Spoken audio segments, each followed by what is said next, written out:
അപ്പൊ സമയം ഏകദേശം 2:30 ആയിട്ടുണ്ട്. നല്ല വെയിലാണ്. അപ്പൊ എന്നെക്കാളും കൂടുതൽ നേരം ഈ വെയിലത്ത് ചെരുപ്പില്ലാതെ നിൽക്കുന്ന ആൾക്ക് ഞാൻ 100 രൂപ കൊടുക്കും. ഇമ്രാൻ ഇർഫാൻ ഭയങ്കര വെയിലുണ്ടാവും.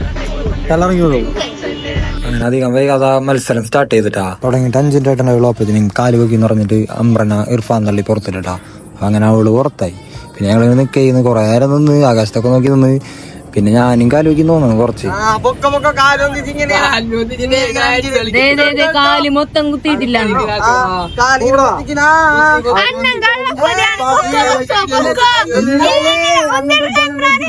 എന്നെ പുറത്താക്കാൻ ഒരു കുറെ ശ്രമിച്ച്. ഞാൻ പാറ പോലെ ഉറച്ചെന്ന്. എന്റെ ഞാനല്ലേ ഞാനവിടെ നിൽക്കും. അപ്പൊ എന്നെ തള്ളിയിടാനൊക്കെ നോക്കിയിരുന്നു.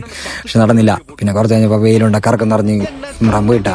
പിന്നെ ഞാനും ഇർഫാനായിരുന്നു. എന്റെ പൊന്നെ പൊരിഞ്ഞ പോരാട്ടം എന്ന് വെച്ചാൽ പൊരിഞ്ഞ പോരാട്ടം. ഇവൻ മാറുന്ന എനിക്ക് തോന്നുന്നില്ല. ഞാൻ കുറെ നേരം നോക്കി ഇവൻ മാറോ ഇല്ല. അവനും പാറ പോലെ നിൽക്കണം. ഒരു രക്ഷയില്ലെന്ന് എനിക്ക് മനസ്സിലായി. ലാസ്റ്റ് ഒരു 45 മിനിറ്റ് കഴിഞ്ഞിട്ടാ.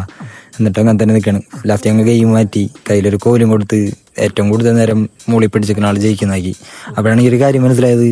അവന്റെ കൈയിന്റെ ഓപ്പറേഷൻ കഴിഞ്ഞിട്ട് സ്റ്റീലിട്ടിരിക്കുകയാണ്. അപ്പോൾ അവൻ അധികം നേരം ഇങ്ങനെ പിടിച്ചിരിക്കാൻ എന്തായാലും പറ്റും തോന്നുന്നില്ല. കുറെ നേരം നോക്കിയിട്ടാ. പക്ഷെ ലാസ്റ്റ് അവസാനം അവൻ തോറ്റു ഗൈസ്. ചെറിയ മത്സരമായിരുന്നു. കുറച്ച് കള്ളൊക്കെ കൊടുത്തിട്ടാണെങ്കിലും ലാസ്റ്റ് ഞാൻ തന്നെ ജയിച്ചു. പക്ഷെ അപ്പോഴത്തേനും ഞാൻ കറുത്ത് കരിവണ്ട് പോലെ ആയിട്ടുണ്ടായി ഗൈസ്.